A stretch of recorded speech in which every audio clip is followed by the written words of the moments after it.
अलंकापुरी पुण्यभूमी पवित्र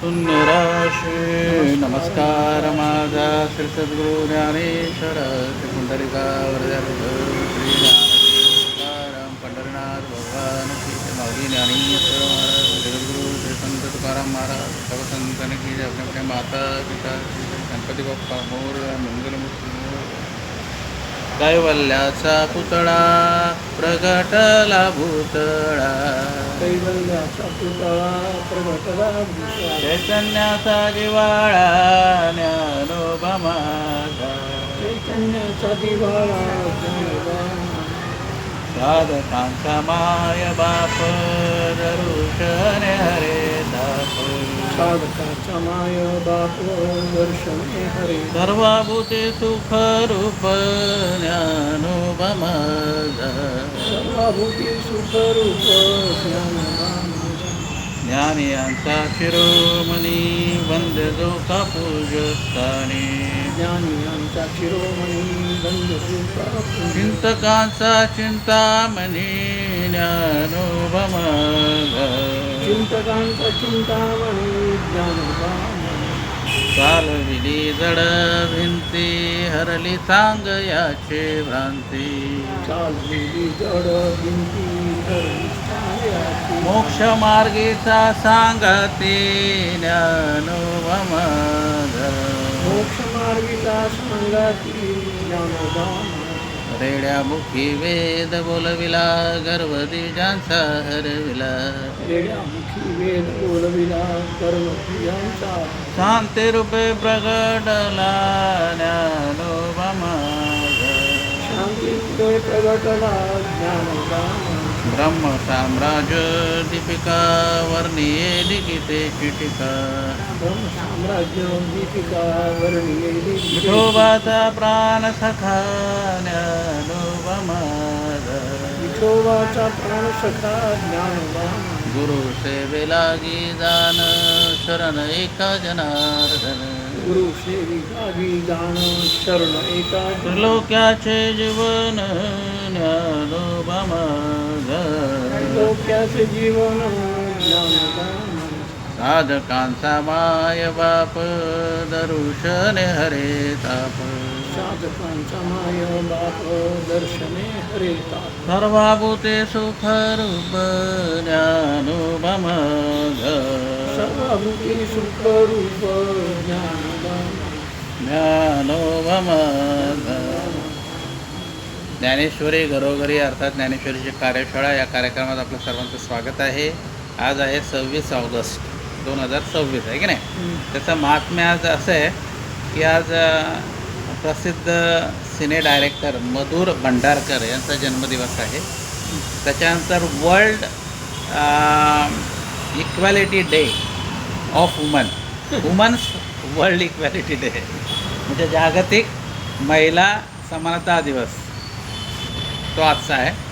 त्याच्यानंतर 1990 साली म्हणजे 1890 सालचा मदर तेरेसाचा जन्मदिवस आहे. त्याच्यानं आज मोहम्मद पैगंबराचा पण जन्मदिवस आहे. आज ईद म्हणून नाही करतात. हां, त्याच्यानंतर पुण्यतिथी कृष्णाजी खांडिलकर जे नवाकाळचे संस्थापक होते त्यांची पुण्यतिथी आहे. ते वारले 1948 साली. त्याच्यानंतर सुप्रसिद्ध सिने गायक मुकेश यांचीसुद्धा पुण्यतिथी आज ते 1976 साली वारले. तर अशा प्रकारे आज दिनविशेष आहे. आणि आजचा श्लोक आहे 12वा अध्याय क्रमांक 4 श्लोक क्रमांक 12. कांक्षंत कर्माणां कांक्षत सर्वकर्माणां सिद्धियजन्त इह देवताः सिद्धिं यजन्त इह देवताः क्षिप्रं हि मानुषे लोके क्षिप्रं हि मानुषे लोके सिद्धिर्भवति कर्मजा. सिद्धिः भवति सर्वजा. हां, आता यामध्ये भगवंत असं म्हणतात की कर्म केल्यानंतर तुम्हाला सिद्धी प्राप्त होईल. आणि काही लोक काय करतात, कामिक भावनाने भगवंताची पूजा करतात. तर त्यांना जी इच्छा आहे त्याचं फळ मी त्यांना देतो. बघा, आपल्या शास्त्रामध्ये असं सांगितलेलं आहे, भरपूर असं म्हणजे उपाय आहेत, त्याला आपण तोडगे म्हणतो. आहे की नाही? समजा काही वेळेला काय होतं, समस्या एक विवाहाची पण असते, विवाह जमत नाही. मग आपण काय सांगतो, म्हणजे काही जाणते माणसं की तुम्ही रुक्मिणी स्वयंवर वाचा नाथ महाराजांचं, ते वाचल्यानंतर तुमचं विवाह म्हणजे होईल. काय होतं, कावळा फांदीला बसायचा टाईम आणि फांदी तुटायचा टाईम. लग्नाचं वय असतं. हां, लग्नाचं वय असतं, लग्न होणारच असतं, आणि हा त्याच्यात काय करतो, रुक्मिणी स्वयंवर वाचतो. आणि मग काय होतं, त्याचं लग्न होतं तर तो त्याचा अनुभव दुसऱ्याला सांगतो. लग्न होत नाही, मुलीला सांगता वाचायला. हां, मुलीलाही सांगतात, मुलांनाही सांगतो, फक्त पण स्पेशल मुलींना सांगतो, जास्त मुलींना. हां, पण अहो काही वेळेला काय होतं, मी एकदा, माझं वय जवळ 15 वर्षाचं असेल, तेव्हा मी एका स्वामी समर्थांच्या केंद्रामध्ये गेलो होतो. त्यात एक एकदम गोरा गुमटा, 6 फूट उंच, आणि त्याची आई त्याला घेऊन आली, आणि ती समस्या सांगत होती की माझ्या मुलाचं लग्न जमत नाही. तेव्हा मी म्हटलं, अरे एवढा हँडसम मुलगा, आणि म्हणे 35 वर्षाचं वय होत आलं, तर त्याचं लग्न जमत नाही. काय असं काही अडीअडचणी असतात आपल्या. आणि मग काहीतरी कामनेने तो काय करतो, भगवंताची पूजा करतो. आणि मग भगवंत काय करतात, त्याची इच्छा काय करतात, पूर्ण करतात. आणि काही भक्त असे आहेत की ते निष्कामतेने सेवा करतात, ते भगवंताकडे काहीच मागत नाही. किती अडचण असली, पारमार्थिक असो किंवा सांसारिक असतो. तुकोबारायांनी एके ठिकाणी असं म्हटलं आहे, काही मागणे आम्हा अनुचित, वडिलांची रीत जाणत असो. म्हणजे वडिलांनी, आमची परंपरा आहे सेवा करायची, परंतु मागायचं नाही. 8 पिढ्यांची आमची परंपरा आहे, आम्ही तुझी सेवा करणार. म्हणून काय व्हायचं माहिती आहे का, जेव्हा जेव्हा तुकाराम महाराज पंढरपूरला जायचे ना, तेव्हा भगवंतानी खाली मान घालायचं. का? कारण ऋणच एवढं झालं. आता समजा माझं तुमच्याकडे ऋण असेल, समजा काही 10,000 रुपये तुम्ही मला दिले, पण मी तुमचे दिलेच नाही, तर मी कुठल्या तोंडाने तुमच्या समोर जाणार? हां, आणि आलो तर मी खाली बघणार, मी तुमच्या तोंडाला तोंड नाही देऊ शकत. तर एवढी सेवा झाली होती निष्काम, म्हणजे यांनी तर केलीच होती, पण त्यांच्या अगोदरच्याही माणसांनी तशी सेवा केली. परंतु बघा, शब्दप्रयोग असा आहे, काही मागणे आम्हा अनुचित. म्हणजे काही मागणं उचित आहे आणि काही मागणं काय अनुचित आहे. म्हणून आहे ना, तुकाराम महाराजांच्या अभंगामध्ये, गाथेमध्ये काही मागणीपर पण अभंग आहेत. पण त्यांची जी मागणी आहे ही परमार्थिक मागणी आहे, सांसारिक मागणी नाही. मग असे निष्कामचे माणसं आहेत, जे निष्काम सेवा करतात, जे काहीच त्यांची अपेक्षाच नसते त्यांनाही भगवंत काय करतो, त्यांनाही तो आपल्यात विलीन करून घेतो. म्हणजे त्यांना पुनर्जन्म होत नाही, त्यांना मुक्त करतो. म्हणजे त्यांचीही तो कामना पूर्ण करतो, आणि सकाम भक्तांची सुद्धा कामना काय करतो, पूर्ण करतो. बघा, आपल्याला समजा बुद्धी हवी असेल, लहानपणी आपण काय करतो, मुलांना गणपती स्तोत्र वाचायला सांगतो, गणेशाची पूजा करायला सांगतो, गणपती अथर्वशीष त्याला म्हणायला लावतो. हे कशासाठी आपण करतो? हे सगळं काहीतरी त्याच्यामागे एक आपली कामना असेल की आपला, समजा एक मुलाला बुद्धी चांगली व्हावी त्याची, म्हणजे ते बुद्धीचं डिपार्टमेंट आहे ते गणपतीला दिलेलं आहे त्यांनी. मग तो काय करतो, ते त्याचं फळ त्याला मिळतं त्या मुलाला.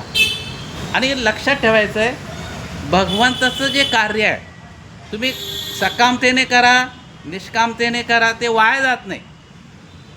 त्याची तुमची म्हणजे तुमच्या त्या कामाची भगवंत दखल घेतो. सांसारिक कामाची दखल घेत नाही, परंतु परमार्थिक कामाची तो दखल घेतो. आणि काय होतं माहिती आहे का, कर्मातून निश्चित स्वरूपाचं आपल्याला फळ मिळतं.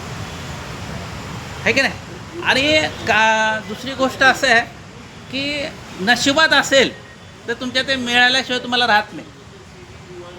पण याचा अर्थ असा नाही की दे रे हरे कटल्यावर म्हणजे तुम्ही एका पलंगावर बसून तुम्हाला मिळणार नाही. तुम्हाला त्याच्यासाठी काय करावं लागेल, हातपाय हलवावं लागणार. परंतु एका ठिकाणी काय होतं माहिती आहे का, तुकोबांनी एक अभंग रचला. त्याच्यामध्ये त्यांनी एक दृष्टांत असा दिला की एक नवरा बायको होते आणि तो काय करायचा, तो सकाळी परसाकडे जायचा संडासला शौचाला आणि घरी यायचा आणि बायकोला म्हणायचा की म्हणे अगं ऐक तुला मी काय सांगतो. म्हणे काय काय म्हणे मी परसाकडे जातो ना म्हणे, तिथे एक आहे ना द्रव्याने ठेवलेला मोठा अड्डा आहे आणि तो मला दिसतो. मग ती बायको नवऱ्याला म्हणते मग तुम्ही बावळट आहे का काय तो घेऊन यायचा ना अंडा, तो अंडा तुम्ही घेऊन यायचा. नाही म्हणे त्याची माझ्या नशिबात असेल तर तो अंडा चालत येईल असं तो म्हणतो. आणि हे संभाषण बाजूच्या रूममध्ये नवीन जोडपा राहायला आलेला असतो. ती ऐकते ती बाई, ती बोलते अरे हा माणूस म्हणजे असं बोलतोय पण तो तयार नाही आणायला. मग ती त्याच्या बायकोला त्या नवऱ्याला काय म्हणते की म्हणे अहो ऐका ना म्हणे काय म्हणे असं मी ऐकलं म्हणे संभाषण की तो असं म्हणतो की जो परसाकडे जातो आणि तिथे त्याला ते अंडा दिसतो पण तो आणत नाही घरामध्ये. मग तुम्ही असं करा ना, त्याच्या मागे जा आणि तुम्ही घेऊन या. ते ते बावळट आहे का म्हणे तू, मी सकाळी उठू त्याच्या मागे जाऊ. म्हणजे तुम्हाला काय करायचं आहे, तो तिथे बसेल ना तिथे बघायचा शोधून वगैरे कुठे अंडा भेटतो का, घेऊन यायचा. मग आपली कडकी सुटून जाईल. त्याला नाही आणायचा ना, मग आपण आणू.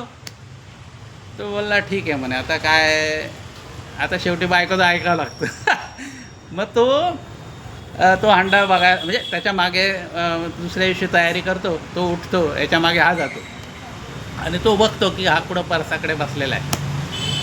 आणि तो गेल्यावर ती जागा आजूबाजूला बघतो तर तिथं खंदायला सुरुवात करतो. तर खरोखर त्याला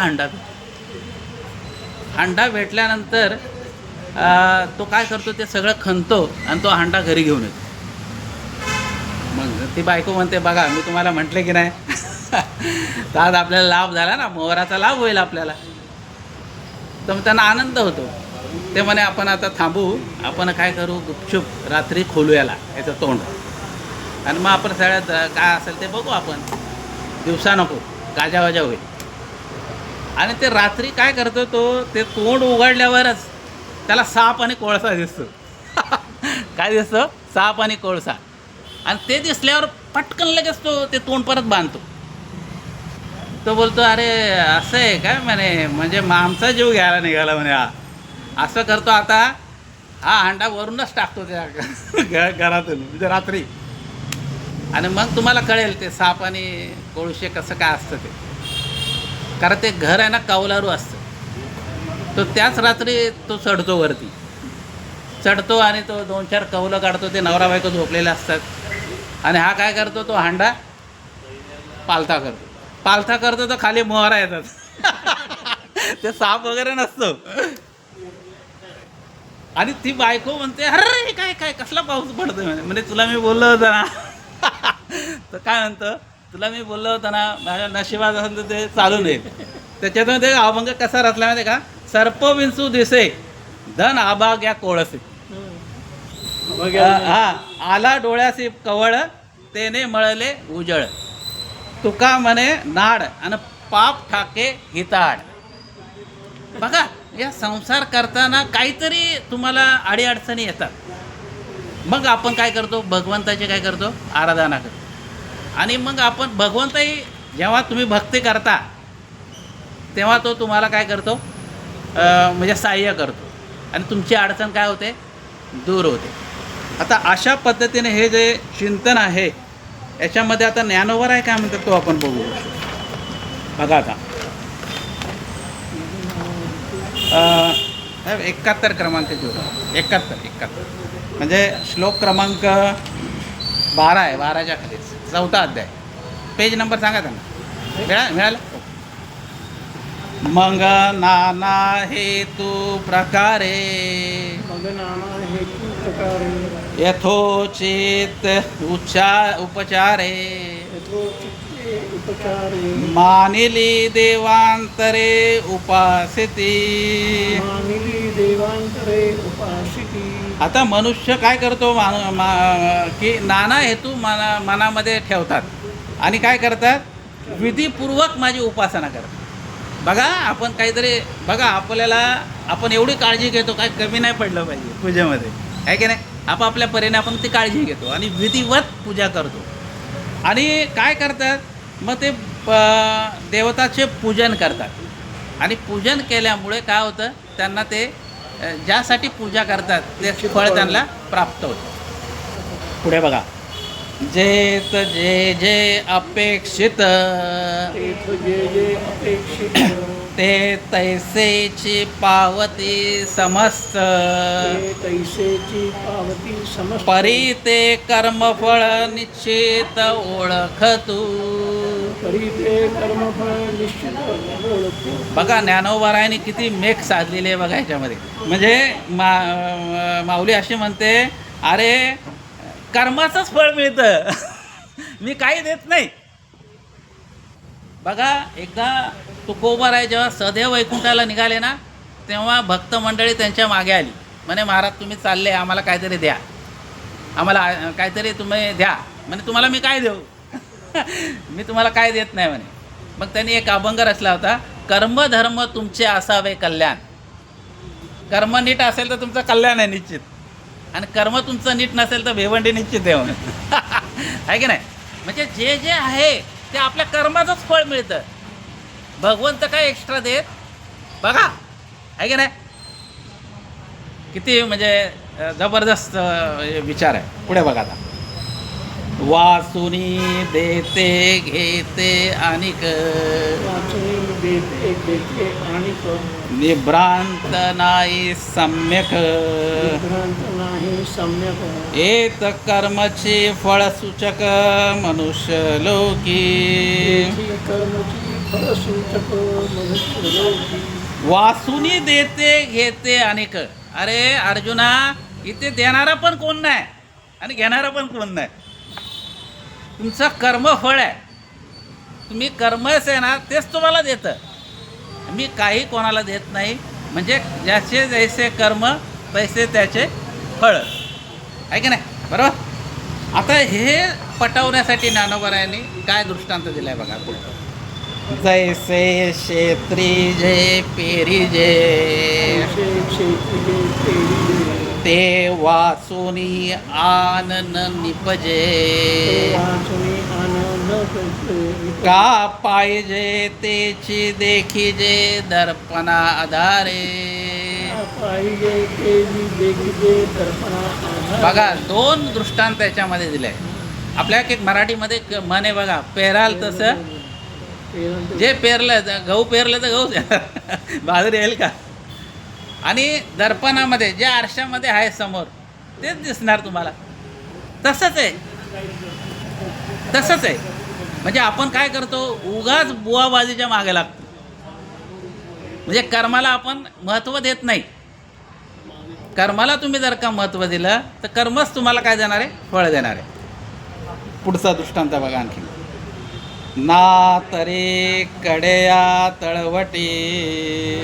तरी कडेया तळवटी. जैसा आपुलाची बोलू किरटी. जैसा आपुलाची बोलू किरीटी. पडे साधू होनी उठे निमित्त योगे. साधू होऊनी उठे निमित्त योगे. जसं बघा डोंगराच्या कडेला तुम्ही डोंगराच्या मध्ये आवाज निर्माण केला ना, मोठ्याने आवाज, तर तोच आवाज परत आपल्याला ऐकायला येतो. म्हणजे प्रतिसाद आपल्याला ऐकायला येतो. तसंच आहे, कर्म केलं की त्याचं फळ तुम्हाला मिळणार आहे नक्कीच 100%.